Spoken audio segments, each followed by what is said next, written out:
বন্দনা শুনলাম।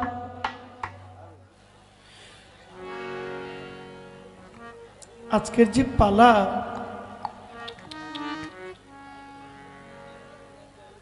আমরা এই স্টেজে নবুয়ত বেলায়েত পালাটা যতবারই আসছি ঠিক ততবারই গিয়েছি। ছোট ভাই, এই ছোট ভাই বৈশাখ, নবুয়ত বেলায়েত পালা দিলে পালাটা শেষ হয়ে গিয়ে গুরু শিষ্যে। কারণ যে বেলায়েতের পালায় গান গায়, পীরলির কথা বলে, ওখানে গিয়ে শেষ হয়। শরীয়ত মারফত পালা দিলে এই পালাটাও শেষ পর্যন্ত গিয়া শরীয়ত হয়ে যায় শিষ্য, মারফত হয়ে যায় গুরু, গুরু শিষ্যে গিয়ে শেষ হয়। জীব পরম পালা দিলেও গুরু শিষ্যের মধ্যেই হয়। যত পালা আছে সমস্ত পালা গুরু আর শিষ্যের মধ্যেই থাকে। আর একটা পালা হইল একটু ব্যতিক্রম, এই দুনিয়ায় আসা আর দুনিয়া থেকে যাওয়া। এই পালাটা ব্যতিক্রম। এই পালার কোনো বয়স নাই। আছে বয়স আছে, সময় আছে, সিরিয়াল আছে। আসার লাইন থাকলেও যাওয়ার কোনো সিরিয়াল লাগে না। বাবায় কান্ধে লইয়া ছেলের লাশ লইয়া যায়, দাদায় নাতির লাশ কান্ধে নিয়ে যায়, সন্তান বাবা মার লাশ কাঁধে নিয়ে যায়, আবার বাবা হইয়া সন্তানের লাশ। বাবা একটু, বাবা ভাই ওইদিকে মহিলারা আছে তো, আচ্ছা একটু কথা বলবেন না কেমন? আমি একটা গান করি ফকির লালন সাইজির। এই লালন সাইজির গানটা এমন একটা গান, দেখেন স্কুল, কলেজ, এরপরে বিশ্ববিদ্যালয়, প্রত্যেকটা জায়গায় গুরু আছে, শিক্ষক আছে। প্রাইমারিতেও শিক্ষক লাগে, হাই স্কুলেও শিক্ষক আছে, কলেজে গেলেও শিক্ষক আছে, বিশ্ববিদ্যালয়ে গেলেও শিক্ষক আছে, আছে না? সব জায়গায় মক্তব মাদ্রাসায় গেলেও শিক্ষক আছে। তেমনি আমি জহির পাগলা শুদ্ধ মানুষ হওয়ার জন্য আমার একজন গুরু লাগবে, একজন মুর্শিদ লাগবে। ওই মুর্শিদ আমার আতাউর রহমান শাহ, ওই মুর্শিদ আমার ইলিয়াস শাহ। সে হইতে পারে আমার বন্ধু শাহ, সে হইতে পারে আমার আফাজ পাগলা, সে হইতে পারে আমার রাহত আলী শাহ, আমার গনি শাহ, হইতে পারে আমার মোশারফ বাজার। কি হইতে পারে না? তো এই জেনারেশন পীর মুরিদে বিশ্বাস করে না। খুব দুঃখের বিষয়, এই বর্তমান ইয়াং জেনারেশন মাজারপন্থীতে তারা বিশ্বস্ত হইতে করে। সবাই যে না, কিন্তু অধিকাংশ এই জেনারেশন মাজার দেখলে তাদের একটা চুল অ্যালার্জি তৈরি হয়। পীর দেখলে, ভক্ত মুরিদ দেখলে, কোনো মাজার দেখলে আমরা হাত তুলে ভক্তি করি। এটাকে দেখলে কেমন যেন একটু অন্যভাবে দেখে। এই বিষয়গুলো থেকে আমাদেরকে বের হয়ে আসতে হবে। লালন শাহ কি বলে শুনি।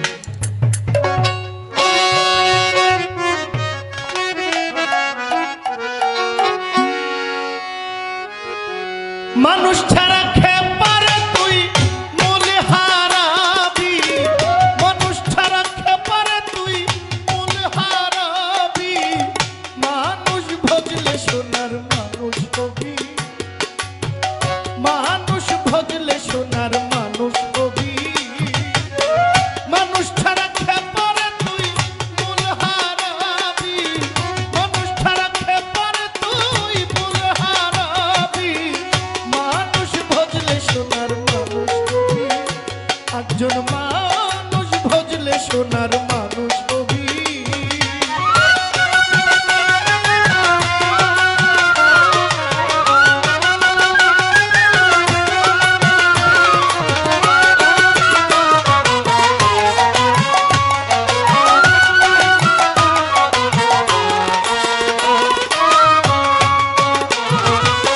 দিদলে মিনালে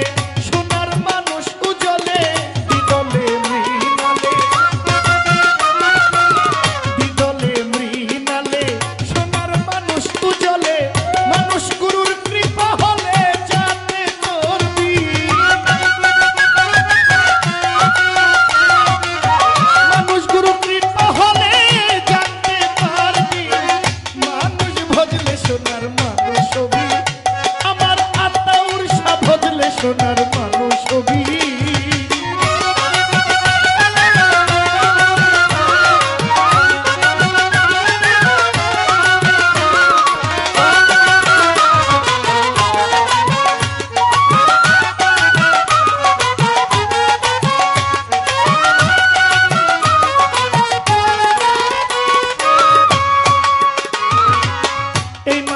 মানুষ গাথা দেখতে যেমন আলোকলতা, এই মানুষে মানুষ গাথা, এই মানুষে মানুষ গাথা দেখতে যেমন আলোকলতা, জেনে শুনে মোরাও মাথা যাতেই উঠবি, জেনে শুনে মোরাও মাথা যাতেই উঠবি। মানুষ ভজলে সোনার মানুষ হবি, একজন মানুষ ভজলে সোনার মানুষ হবি।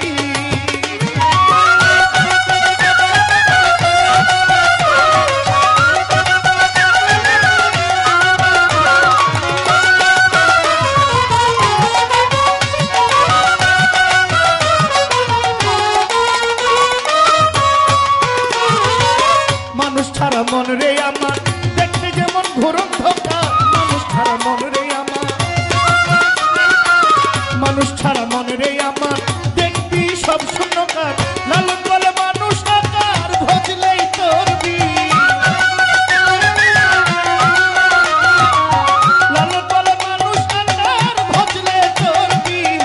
মানুষ ভজলে সোনার মানুষ হবি, ওরে বা মানুষ ভজলে সোনার মানুষ হবি।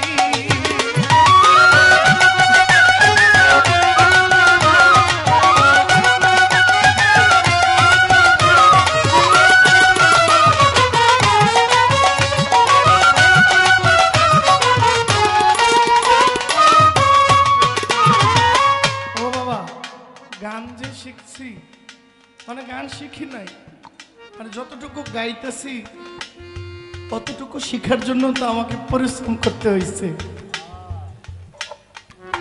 আপনি চাইলেও মাইক দিয়ে দাঁড়ায় একটা গান গাইতে পারবেন, অনেক সুরের কণ্ঠের অধিকারী এখানে আছে।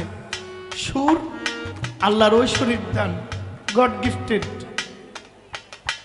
সুর থাকলেই গান হয় না, ওই গানটাকে কিভাবে গাইতে হয়, মানুষের সামনে তুলে ধরতে হয়, বিভিন্ন কৌশল তো জানতে হয়। এই গান শেখার জন্য আমার একজন গুরু লাগে না? আমার গুরু আছে না? চুরিবিদ্যা শিখলেও একজন ওস্তাদ লাগে। পকেট মার আছে না? বিভিন্ন বাসে, বাস টার্মিনালে, রেলওয়ে স্টেশনে, লঞ্চ টার্মিনালে পকেট কাটে। এরা যে পকেট কাটে, আপনি কি মনে করছেন যে তারা ওস্তাদের কাছে না শিক্ষা গিয়ে পকেট কাটে? এরা শিক্ষাই ওই কামটা করে।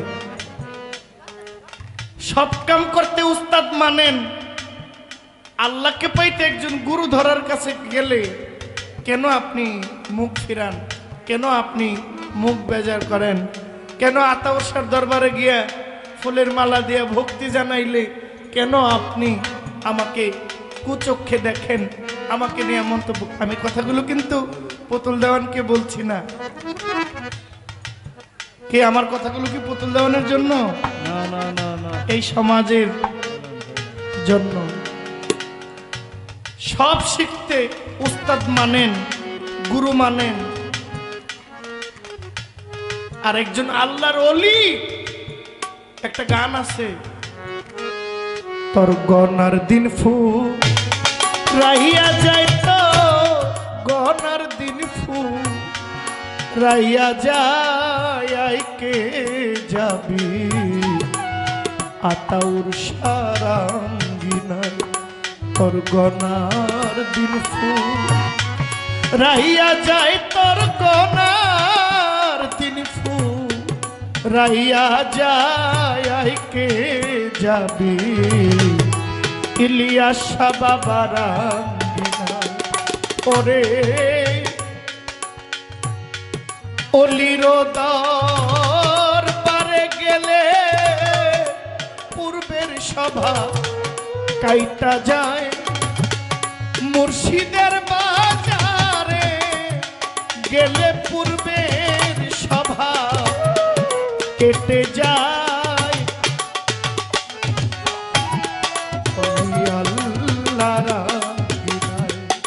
মূল কথা হইল মানে দু একজন এই আসা যাওয়া লড়লে চললে আমার আমি নিজে আউলাই যাই এই যে দেখেন এই যে গান শোনা শেষ কি কম এমনি আওয়াজ করলে ভিতর আউলাই যায় গান শুনতে যায় কি বলছে মন রে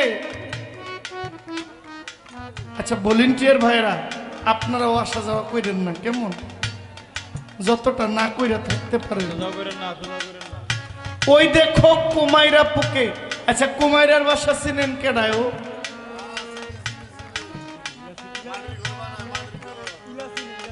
কই থাকে থাকে কই কুমারিয়ার বাসা দেখবেন টিনের চালের মধ্যে ওই রুয়ার নিচে একটা মাটির ঠেলা পাওয়া যায় দেখবেন এটারে কেউ বানায় না আপনি নতুন ঘর করছেন বাজার থেকে গরু মার্কা ঢেউটিন দিয়া টিনের মধ্যে তো আর মাটি লাগানো ছিল না কিন্তু কয়েকদিন পরে দেখা যায় ওই টুপসালের নিচে একটা মাটির পোটলা পাওয়া গেছে ওইখানে বাসাটা বানাইছে কেটাই যে পুকটায় ওই বাসাটা বানাইছে ওই পুকটার নাম হইল কুমারিয়া পুক কুমাইরা কোনো নির্দিষ্ট কোনো পোক বলতে কিচ্ছু নাই ধান গাছের মধ্যে একটা পোকা বায় দেখবেন কাঁচা ধান যখন থাকে তখন একটা পোকা খালি লাফায় লাফায় বায় ওই পোকাগুলোর কয়ে কুমাইরা পোকা ওই পোকাগুলো এই ছোট্ট পোকা কত পরিশ্রম কইরা মিলিত হইয়া কাদা মাটি নিয়ে এমন এক জায়গায় টুপসালের তলে গিয়া এক ঘর বানাইয়া আবার মুখ বন্ধ করে দেয় এটার ভিতরে যে কিছু আছে এটা বোঝা যায় না এরা কি করে আরো পোকা ধরে নিয়ে এই বাসাটার মধ্যে ঢুকে মাস 6 মাস থাকে আর এমন জায়গায় বাসাটা বানায় আপনার কোনো ডিস্টার্বও নাই আপনি এই বাসা ভাঙ্গার কোনো দরকারই নেই ওইখানে যে বাসা বানাইছে আপনি নিজেই জানেন না মাস 6 মাস থাকার পরে বাসাটা ফাটাইয়া আবার বের হয় দেখা যায় আগেরটার মতন সবগুলা হয়ে গেছে একরকম হয়ে গেছে এই জন্য লালন বলছেন সাধুর সঙ্গ গুণে রং ধরিবে পূর্বের স্বভাব কেটে যাবে আমি আজকে গান গাইতেছি আমার কর্ম আমি যদি আতাউর রহমান স্যার দরবারে মাস 6 মাস থাকি আমার আর গান গাওয়ান লাগবো না ওই রঙে রঙ্গিত হয়ে গেলে কেউ গান গাইতে পারে না আশেকের মধ্যে যখন প্রভু আসে ধরা দেয় তখন প্রভু কিছু বলতে পারে না চুপ হয়ে যায় আর যে কলসিটা ভরা থাকে কলসিটার শব্দ হয় না লড়ে না আমার যে খালি এর লেগে বাজে বেশি কারণ খুচরা পয়সার আওয়াজ অনেক আমি এখনো খুচরা পয়সা আর আতাউর রহমান শাহ ভরা কলস এই কলসটা দিয়ে আপনি সারাদিন বয়ে থাকেন দুই কথা মুখ থেকে বাইর করতে পারবেন না আপনি জিগাই যাইবেন কইতো না মন চাইলে কইব তখন আপনি অন্য ধ্যানেও থাকতে পারেন আপনার কানে যাইলেও যাইতে পারে না গেলে আসমান দিয়ে যাইব আপনি টেরও পাইবেন না এই হইল অবস্থা মানুষ তারা খেপারে তুই মূল হারাবি মানুষ তারা খেপারে তুই মূল হারাবি মানুষ বদলে সোনার মানুষ হবি মানুষ তারা খেপারে তুই মূল হারাবি মানুষ তারা খেপারে তুই মূল হারাবি ইলিয়াস বদলে সোনার মানুষ হবি আমার বন্ধু শাহ ভজলে সোনার মানুষ হবি আমার আফত বাংলা ভজলে সোনার মানুষ হবি আমার শাহজালাল ভজলে মানুষ হবি আমার আতাউর শাহ ভজলে সোনার মানুষ হবি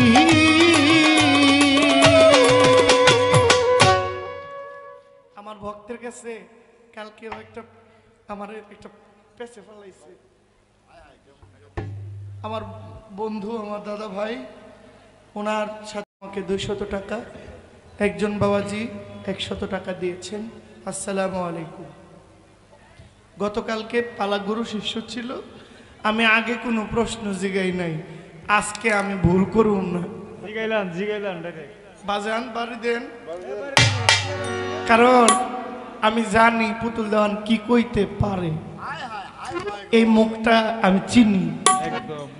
তো এই মুখটারে নতুন করে আমার চিনতে আপনি বলবেন, গুরুর দরবারে যাওয়ার আগে একজন মানুষের ভিতরে আরো 2টা গুরু আছে। কয়টা গুরু? আপনার নিজের ভিতরে 2 জন গুরু আছে।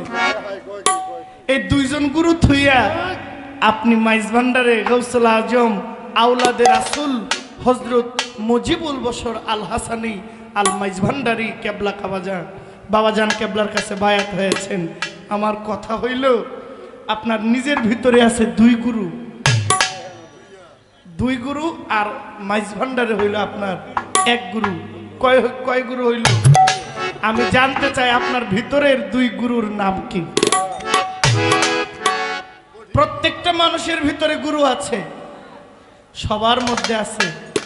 কারোটা ঘুমন্ত, কারোটা জাগ্রত। আপনি একটু দয়া করে বলবেন, আপনার মধ্যে যে গুরুজন 2 জন গুরু আছে, এদের নাম কি, পরিচয় কি?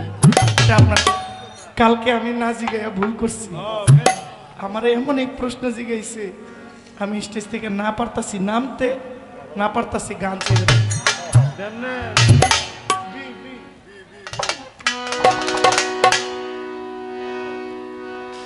অচিন দেশের অচিন পাখি রে,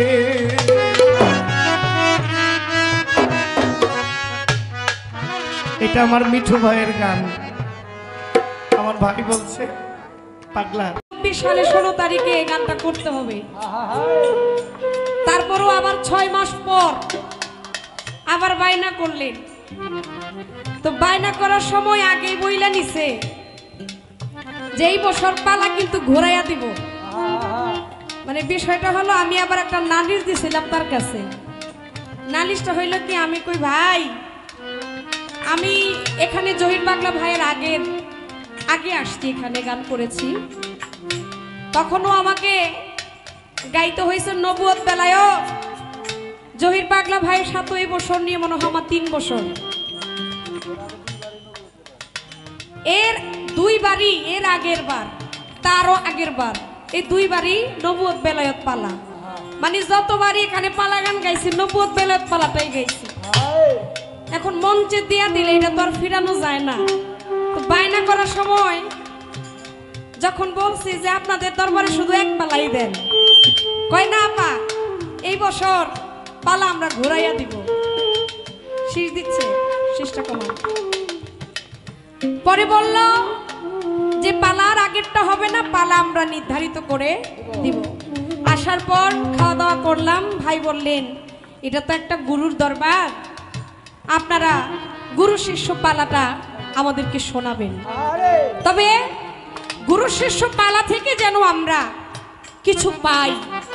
এখানে অনেক তরিকার মানুষ আছে যারা এই গানের মাধ্যমে তারা আত্মার খোরাক নিয়ে থাকে। তাহলে আপনারা ওইভাবে গানগুলো করবেন। ছোট তাই আজকের পালাটা দিয়েছে, পালাটা আমরা পেয়েছি আলহামদুলিল্লাহ। পালা ইতিমধ্যে শুরু হয়ে গেছে। গুরুর দায়িত্ব পেলেন জহির পাগলা ভাই, আর শিষ্যের দায়িত্বটা দিলেন আমি পুতুল দেওয়ানকে। পালা নিয়ে প্রথমে লালন সাইজির একটা গান গাইলেন। ভাই এমন হইলে কেমন হবে বলেন? আমি যদি বারবার সাউন্ড সিস্টেমের এটা বাড়ান ওইটা কমান, এটার এই সমস্যা যদি বলি, এতে তো আপনার মনে কষ্ট লাগবে। আর আমি আমার জায়গাটা ঠিক না করে তো আমি গান গাইতে পারি না। এটা একটু দেখেন দাদা ভাই। গান করলেন মানুষ ভজলে সোনার মানুষ হবি, লালন সাইজির লেখা। এখন গানটা করে আমাদেরকে অনেক কিছু বোঝালেন, আমরা বুঝলাম। বলে আমি প্রথমেই একটু আমার শিষ্যকে আমি পরীক্ষা করি।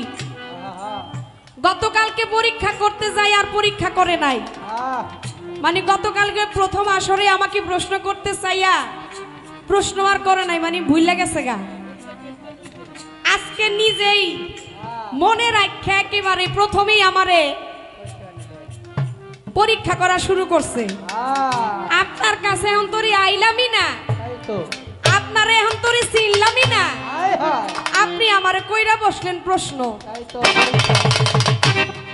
এমন কামি কইরেন।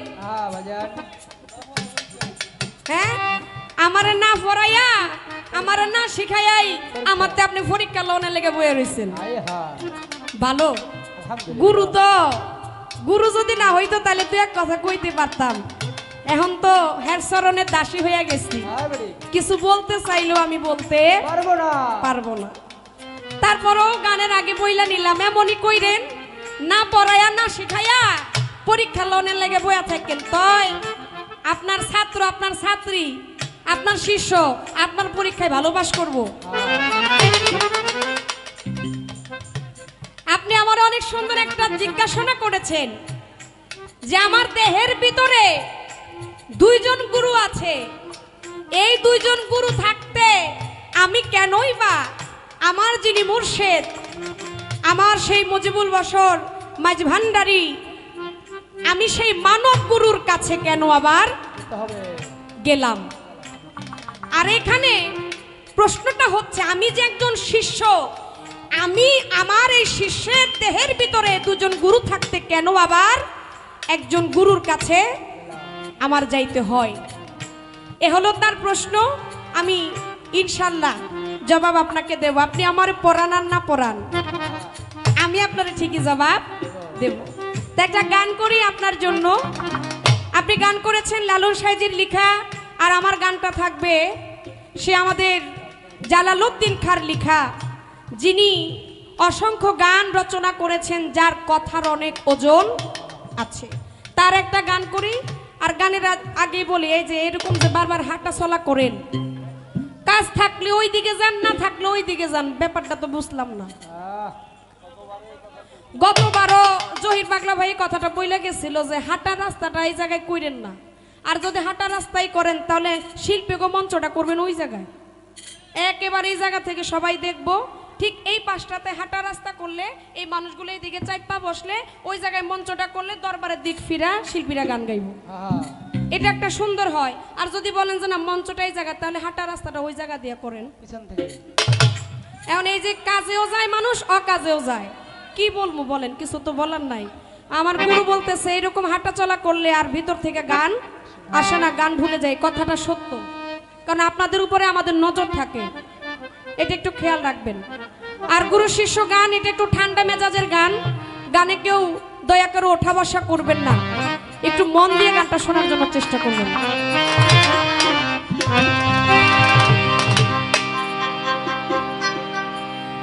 আমার আধার ঘিরিল, কোথায় যাব বলো, কে দিবে আমারে পথ দেখাইয়া গো, আমার আধার ঘিরিল।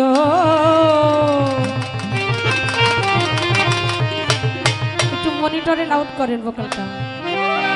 আমার আধারে ঘিরিল, কোথায় যাব বলো, কে দিবে আমারে পথ দেখাইয়া গো, আধার ঘিরিল, কোথায় যাব বলো, কে দিবে আমারে পথ দেখাইয়া রে, আধার ঘিরিল, কোথায় যাব বলো, কে দিবে আমারে পথ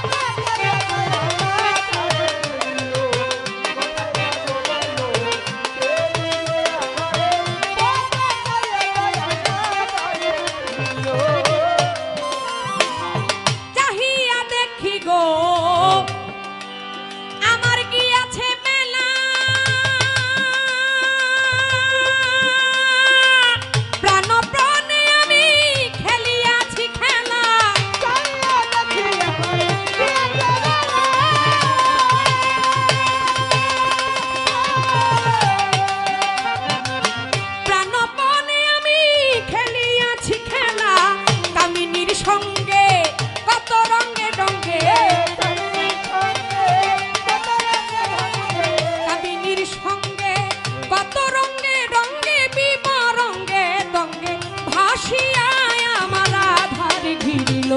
কোথায় যাব বলো কে দিবে আমারে পথ দেখায়া গুরু আধারে ঘিরিল কোথায় যাবো বলো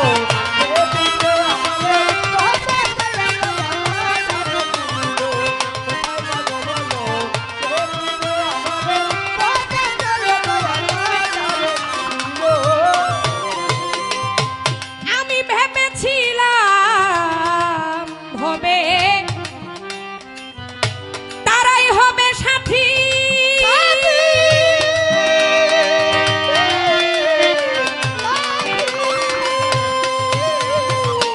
একসঙ্গে যাব করে হাতাহাতি ওরে ভেবেছিলাম হবে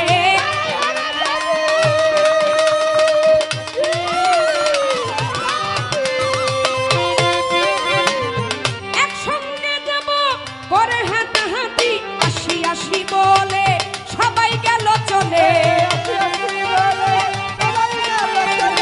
আসি আসি বলে সবাই গেল চলে আর তো এলো না ফিরিয়া আমার আধারে ঘিরিল কোথায় যাব বলো কে দিবি আমারে পথ দেখায় আমার আধারে ঘিরিল কোথায় যাবো বলো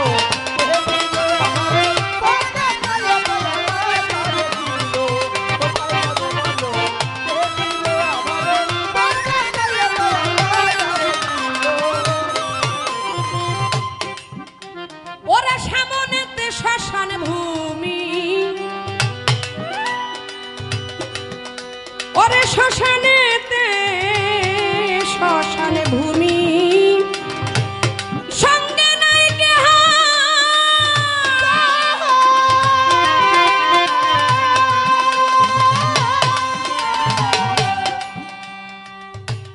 শিষ্য বলতে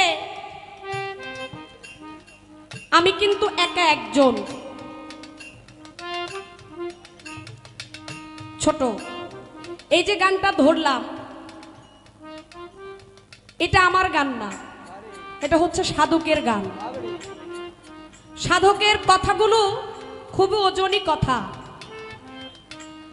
এই কথাগুলো আমাদের একটু জ্ঞান দিয়ে মনটাকে স্থির করে নরম করে শুনতে হয় আর এইগুলাই অনেকের কাছে ভালো লাগে না যার কারণে মাঝে মধ্যে দুই একজন আপনারা উঠে চলে যান কিন্তু এই দরবারের একটা পরিবেশ এত সুন্দর যে মানুষ এত সুন্দর করে বসে যে সামনের দিকটা দেখলে মনটা ভালো হয়ে যায় আর কিছু মানুষ এখানে বসে ওই শিল্পীদেরকে দেখার জন্য দেখা যখন শেষ হয়ে যায় তারা তখন আস্তে আস্তে উঠা চলে যায় আর যারা সুন্দর একটা মন নিয়ে বসে তারা সারা রাত্র এই জায়গাটাকে ভরাট করে বসে তারা গান শুনে আর এটার প্রমাণ আপনারা আগে পরে অনেকবার দিয়েছেন আমরা শিল্পীরা এখানে যারা গান করছি অন্যান্য দরবারে গিয়েও আমার এই আতাউরশা দরবারের কথা আমরা বলি যেটা এমন একটা দরবার এই যে মানুষ সন্ধ্যা রাতে বসে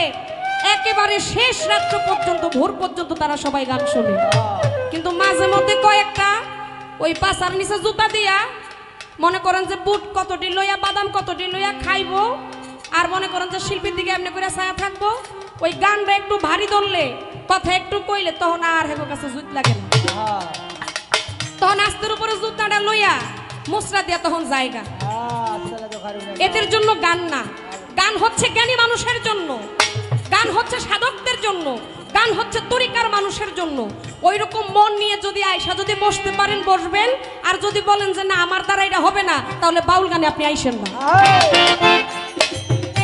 আপনার জন্য ডিজে গান আছে আপনি ডিজে গান শুনবেন আপনি সোনা বন্ধুর গান শুনবেন কিন্তু বাউল গানটা হচ্ছে তত্ত্বের গান বাউল গানটা হচ্ছে তরিকতের গান বাউল গানটা বোঝার গান তাই ওই রকম মনোমানসিক নিয়ে বসলে অনেক কিছুই আপনাদের পাওয়া হয় এবং কি আমরা যেটা জানি না সেটাও আমাদের মনে চলে আসে সুন্দর কিছু দেখলে সুন্দর কিছু আপনার ভিতরে উদিত হবে আর ভালো যদি না দেখি সেখানে ভালো কিছু আশা করা যায় না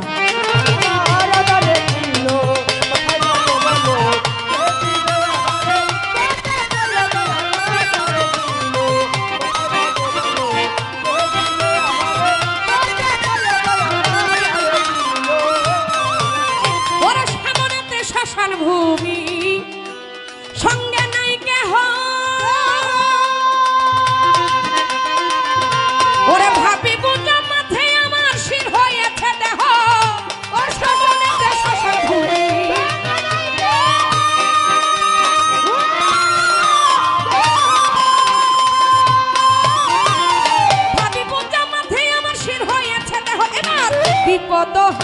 হারি জানালো কান্ডারি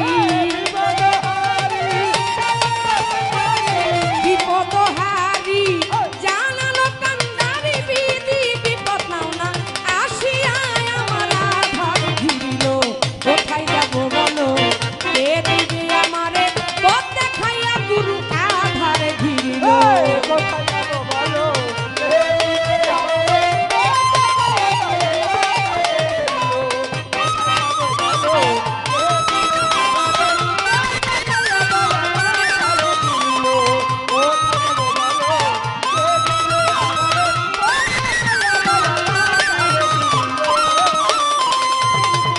চাহিয়া দেখি আমার ওরে কি আছে বেলা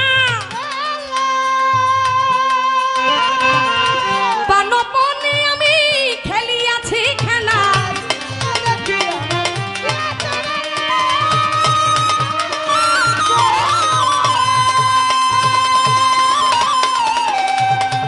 পানপনে আমি খেলিয়াছি খেলা কামিনীর সঙ্গে কত রঙ্গে ডঙ্গে কামিনীর সঙ্গে কত রঙ্গে ডঙ্গে বিম রঙ্গে তঙ্গে ভাসিয়ায় আমার আধার ঘিরিল কোথায় যাব বলো কে দিবে আমারে পথ দেখাইয়া আমার আধার ঘিরিল কোথায় যাবো বলো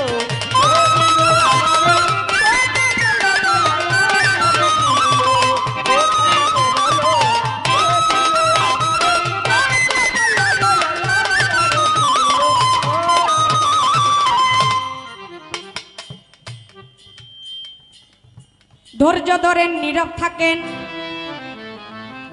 আজকের যতই আসে গণ যেইভাবেতে পালা দিল আমার মনেরই মতন ধৈর্য ধরেন নীরব থাকেন যতই আসে গণ আরে যেইভাবেতে পালা দিল মনেরই মতন গুরু আর শিষ্য বাবা দিয়া দিছে পাল্লা শুরু হইল পাল্লা লাইগা গেছে পাল্লা বসিয়া বসিয়া সবাই করবে আল্লাহ আল্লাহ রে করবে আল্লাহ আল্লাহ রে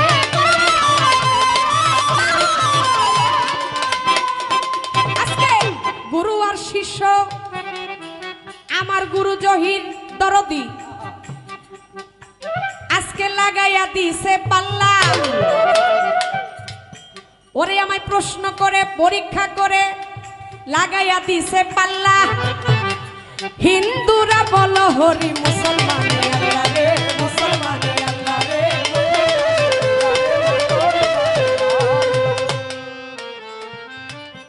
তাই আপনারা এই মঞ্চে এইভাবেতে থাকলে বাবা নীরব নীরব থাকলে মনের কথা বলা হবে সব ওরে আর যদি বাউল গানে পালা গানে বিচার গানে মঞ্চে বসে ওঠা বসা হয় কথাবার্তা হয় কথাবার্তা বললে কি আর গানে মজা রয় রে গানে মজা রয় রে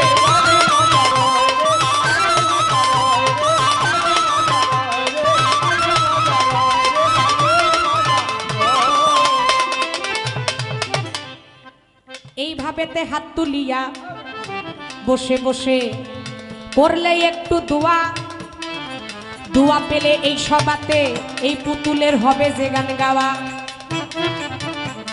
তাই আমি আমার গুরুর জন্য একটা গান আসরেতে রাখি ওইখানে একটা কথাই আছে আমি কি একটু জানতে পারি গুরু শিষ্য মানেই একটু জানা শোনা একটু বোঝার বিষয় দেখেন গুরুর কাছ থেকেই জানবেন ওই যে বলছে স্কুলে যান কলেজে যান মাদ্রাসায় যান কিছু শিখতে হলে আপনার একজন শিক্ষকের দরকার আছে তাই নিজেকে চেনার জন্য নিজেকে জানার জন্য একজন গুরু ধরতে হয় গুরু কেন ধরবেন প্রশ্ন জাগে মনে আমি গুরু কেন ধরব গুরুর কাছে যা আছে আমার কাছেও তো তাই আছে গুরুর দুইটা হাত আছে আমারও দুইটা হাত আছে আমার গুরুর দুইটা চোখ আছে তার মুখ আছে তার পা আছে আমারও তো তা আছে কিন্তু তারপরও কেন আমি আমার সে একজন গুরুর কাছে যেতে হবে। বাবা, গুরু কিন্তু ধরে আল্লাহ রাসূলকে চেনার জন্য না, এই কথাটার একটা বিশব্দ আছে। আমি গুরুর কাছে গেলাম, একেবারে আল্লাহ রাসূল পাইয়া লাইলাম, বিষয়টা কিন্তু এরকম না। গুরুর কাছে যাইতে হয় এই নিজেকে চেনার জন্য। এখন এই নিজেকে যখন আপনি চিনবেন, নিজেকে যখন আপনি জানবেন, তখনই আপনি আল্লাহ রাসূলকে চিনবেন। এখন আপনি গুরুর কাছে গেছেন, গুরুর কাছে গেছে আল্লাহ রাসূলকে চেনার জন্য। কেন? গুরুর কাছে যাওয়ার আগে নামাজ রোজা পড়েন না, হজ যাকাত করেন না, কালেমা পাঠ করেন না?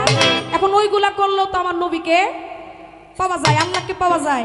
কিন্তু যদি বলি আমার আল্লাহ দেখতে কেমন, আমার নবীকে কি পাইছেন, এখন কেউ এটার প্রশ্নের জবাব দিতে পারবেন না। কিন্তু আল্লাহ বলে আমি তোমার ভিতরে আছি, ও আমার বান্দা, তোমার শাহরগের চাইতে অতি নিকটে আমি আল্লাহ আছি, তোমরা আমাকে চিনো, তোমরা আমাকে জানো। কিন্তু আল্লাহ যে আমার ভিতর, নবী যে আমার ভিতর, কিন্তু তাকে দেখার মতো সেই চক্ষু এখনো আমার অর্জন হয় নাই। তাই আমরা মানুষ সেই চক্ষুটাকে অর্জন করার জন্য, দেহঘরটাকে চেনার জন্য আমরা গুরু কিন্তু ধরি। তাই গুরু ধরার জন্য, গুরুকে ভজার জন্য আমরা কোরআনেতে শুনি, কোরআনেই আছে মানব মুক্তির পথ একজন গুরুর পথ, একজন গুরুর চরণ। তাই এই গুরুকে ধরলে নিজেকে চেনা যায়, আর নিজেকে চিনলেই আল্লাহ রাসূল পাওয়া যায়।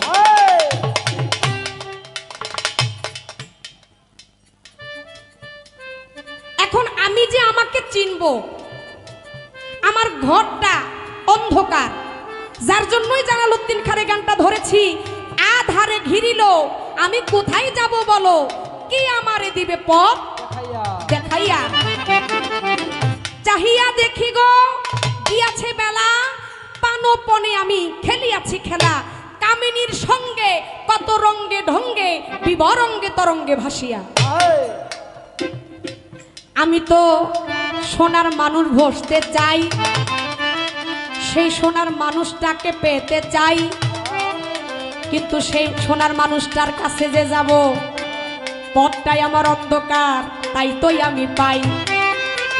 ও গুরু, আমি যে আপনার কাছে যাব, আমি যে একজন সোনার মানুষ ভসবো, আমি এখন ভসতে পারি না। আপনার কাছে যে যাব, ওই পথটা আমার অন্ধকার। এখন আমি ওই পথটাকে কিভাবে আলোকিত করব? আমি আপনার কাছে যাইতে পারি না। কেন পারি না? ওই যে বলছে কামিনীর সঙ্গে কত রঙ্গে ঢঙ্গে। আমি আপনার সাধন ভজন করতে গেলে আমার পিছন থেকে টানে, এই যাস না পুতুল দেওয়া, তুই আমার কাছেই থাক, তুই সংসার নিয়েই থাক। অর্থাৎ সংসারের মায়া জালে পড়ে আমি আমার গুরুর কর্ম করতে পারি না, গুরু সাধন ভজন করতে পারি না। এখন আমি আমার এই আধার ঘরটা আমি কিভাবে আলোকিত করব? আর ওই যে কামিনীর তরঙ্গে যে আমি পড়ে আছি, এইটা থেকে আমি কিভাবে একটু দূরে যাব? এইটার কি কোনো মন্ত্র আছে কিনা? তাই গান থেকে একটা কথা হইয়া গেল শেষ। এইবার আমারে যে পরীক্ষা করছে, পরীক্ষার কথা বলতে হবে আমারে যে বিশেষ। কয় আপনার এই দেহটার ভিতরে দুইটা গুরু আছে, এই দুইটা গুরুকে, আর এই দুইটা গুরুরে রাইখা দেহের ভিতরে, তারপরে কেনই বা আপনার একজন মানব গুরুর কাছে যাইতে হবে? আপনি কেনই বা আপনার মুজিব বাবার কাছে গেছেন? অনেক সুন্দর একটি কথা আমাকে জিজ্ঞাসা করছেন। আমি যে কি বলতে চাই, হয়তো আমার একটু আগে যে কথা বলছি, কথার সুরে আপনি অনেকটা বুঝে গেছেন। আমার দেহ ঘরের ভিতরে দুইটা গুরু আছে, আমি দুই দিকে আপনাকে জবাব দেব। সুফি বাতেও জবাব দেব, আর একটু ভিতর থেকে, গভীর থেকে আমি একটু জবাব দিয়ে যাব। কিছু কিছু মানুষ বলে, কি বলে, যে এই দেহের ভিতরে নাকি গুরু আছে দুইজন, যা বলে কেউ বলে মন আর জ্ঞান। কি বলে? মন আর জ্ঞান। কিন্তু আমি যদি একটু হাকিকতে তরিকতে গভীরে যদি যাই, আমার এই দেহ ঘরের ভিতরে দুইজন গুরু আছে, যে হইল আমার মহাগুরু, আমার স্রষ্টা, আর দ্বিতীয়তে আমার গুরু হচ্ছে আমার নবী করিম সাল্লাল্লাহু আলাইহি ওয়াসাল্লাম। কেহ বলে মন আর জ্ঞান, আর আমি বলি আমার এই দেহ ঘরের ভিতরে আমার দুজন গুরু আছে। কোন গুরু? আমার মহাগুরু, যিনি হচ্ছে আমার স্রষ্টা, এবং দ্বিতীয়তে আমার আরেকজন গুরু আছে, যেই গুরুটাকেও সৃষ্টি না করলে আল্লাহ পাক বলে আমি 18,000 মাখলুকাতের মাধ্যমে কিছুই সৃষ্টি করতাম না। এই নবীকে সৃষ্টি না করলে বলে আমি পুতুল দাবান, আমরা মানুষ যারা, এই মানুষও আমরা সৃষ্টি হইতাম না। তাই প্রতিটা মানুষের ঘরে ঘরে, কোন ঘরে? এই দেহ ঘরের ভিতরে দুজন করে গুরু আছে, যে হলো আমার আল্লাহ গুরু, যে হলো আমার নবী গুরু। এখন এই আল্লাহ গুরু আর নবী গুরুটাকে পাওয়ার জন্যই ওই যে মানব গুরুর কাছে যাইতে হয়, যিনি হচ্ছে আমার মুর্শিদ, আমার মুজিব বাবা, আর যিনি আজকে আপনাকে গুরুর আসনে বসিয়েছেন, আপনি জহির পাগলা। এই দুজন গুরুকে পাওয়ার জন্য, চেনার জন্য এই গুরুর কাছে যাইতে হয়। এই তো আপনার কথা আমি কইরা দিলাম শেষ। এবার বাড়তি একটা কথা জানার প্রয়োজন আছে, আমি বলতেছি বিশেষ। আচ্ছা, এখানে যারা বসছেন আপনারা গুরু ধরছেন কারা কারা? একটু হাত তুলবেন, মানে মুর্শিদের হাতে হাত দিছেন। ঠিক আছে, আমার মায়েরা কারা কারা ধরছেন? একটু হাত তুলেন। আচ্ছা আচ্ছা, ঠিক আছে, পাইলাম। বেশিরভাগ মায়ের আর বাবারা এখানে গুরু ধরছেন। ওই যে একটা কথা কইল না, কিছু কিছু যুবক ভাই আছে যারা ওই মাজারে যাইতে একটু কেমন জানি বোধ মনে করে, তাই না? যে মাজারে কেন যাব, গুরুর দরবারে কেন যাব, আতরসার কাছে কি আছে, ওইখানে কিছুই নাই, যাওয়ার দরকারও নাই। এই বিষয়ে অনেক কথা তিনি বলে গেছে। আমার আজকে গুরুর কাছে এই সাধারণ যারা মানুষ আছে, যারা এখনো, যাদেরকে আম মানুষ বলা হয়, যারা এখনো গুরুর দরবারে যায় নাই, নিজেও যায় না, নিজের স্ত্রীকেও যাইতে দেয় নাই, তাদের জন্য আমার একটু কথা। আচ্ছা, বাবারা তো মুরিদ হইব, এটা তো অনেকেই অনেক স্টেজে কয়, এই আলাপ আলোচনা করে। পুরুষরা বায়াত হবে এর অনেক দলিল আছে। আচ্ছা, মহিলারা যে বায়াত হইতেই হবে, মহিলাদেরও যে বায়াত হইতে হবে, অর্থাৎ আমার বাবাটা মুরিদ হইছে, এখন সেও মুরিদ হইছে, তার ঘরে যে একজন স্ত্রী আছে, সেও তার অর্ধাঙ্গিনী। স্ত্রী হচ্ছে কি? আমার নিজের অর্ধাঙ্গিনী। এখন আমি আমার একজন গুরুর কাছে মুরিদ হইছি, আমার স্ত্রীরও কি মুরিদ করাইতে হবে কিনা? এটার কি প্রকৃত কোনো সহি কোনো দলিল আছে কিনা? যদি বলেন হ্যাঁ, মহিলারাও বায়াত গ্রহণ করতে হবে, এটা মুখের কথা না, এটা দলিলের কথা, তাহলে এটার দলিলটা কি? এখানে এমনও আমার মুরব্বীরা বৈশা রয়েছে, যুবক ভাইয়েরা বৈশা রয়েছে, যারা গুরু দরবারে বায়াত গ্রহণ করছে, কিন্তু তাদের স্ত্রীকে এখনো বায়াত গ্রহণ করায় নাই। অনেকে বলে যে মহিলা মানুষ সে পর পুরুষের সামনে যাইতে পারবে না, মহিলা মানুষ সে ঘর থেকে বের হইতে পারবে না, বেগানা পুরুষের চেহারা দেখতে পারবে না। এটা হচ্ছে আমার শরীয়তের কথা, কিন্তু তরিকতের কথাটা কি? তরিকতে কি বলে? আমি কি একজন গুরুর হাতে, আমি মহিলা হয়ে, আমি নারী হয়ে হাতে হাত দিয়ে মুরিদ হইতে পারবো কিনা? অতীতে কেউ কেমন হয়েছিল কিনা? যদি বলেন অতীতে হয়েছিল, হ্যাঁ এটার প্রমাণ আছে, তাহলে নারীরা যেও বায়াত হইতে হবে, এটার প্রমাণটা কি? তাহলে এখানে যারা এখনো পর্যন্ত বায়াত হয় নাই, তারাও বায়াত গ্রহণ করবে। এটা আমি আলাদাভাবে সবার জানার জন্য, বোঝার জন্য তরিকত বিষয়টা, এই জন্যই প্রশ্নটা করেছি। আর আমার গান থেকে ছোট একটা কথা, আমি কিভাবে অন্ধকারটাকে আলোকিত করে নিজেকে আমি প্রতিষ্ঠিত করবো, এই একটা বিষয়।